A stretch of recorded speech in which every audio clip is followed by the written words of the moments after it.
2026 ఫలితాల్లో శ్రీ సత్యసాయి జిల్లాలో ద్వితీయ ర్యాంక్, రాష్ట్ర స్థాయిలో 128వ ర్యాంక్ సాధించి ప్రతిభ చాటిన ఎస్డిజిఎస్ జూనియర్ కళాశాల విద్యార్థిని ఎస్ అక్షయ్కు కళాశాల యాజమాన్యం ఘనంగా సన్మానం చేసింది. అధ్యాపకులు, తల్లిదండ్రులు, విద్యార్థుల సమక్షంలో జరిగిన ఈ కార్యక్రమం ఉత్సాహభరితంగా సాగింది.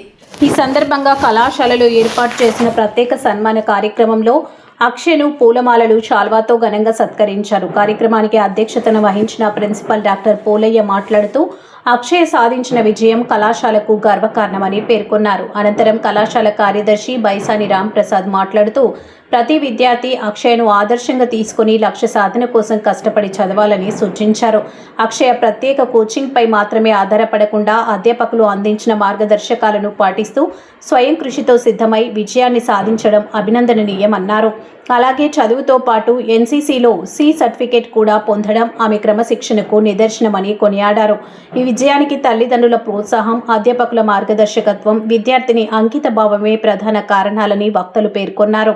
విద్యార్థి దశలో సమయాన్ని సద్వినియోగం చేసుకుని ప్రణాళికబద్ధంగా కష్టపడి చదివితే ప్రతి ఒక్కరూ ఉన్నత శిఖరాలను అధిరోహించగలరని ఆకాంక్షించారు.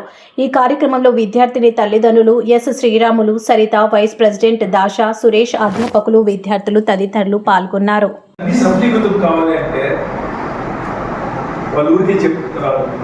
ఆర్మీ కాలేజ్ టైఅప్ అంటే కనుక మీ డిగ్రీ సర్టిఫికేట్కి చాలా వాల్యూ వస్తుంది.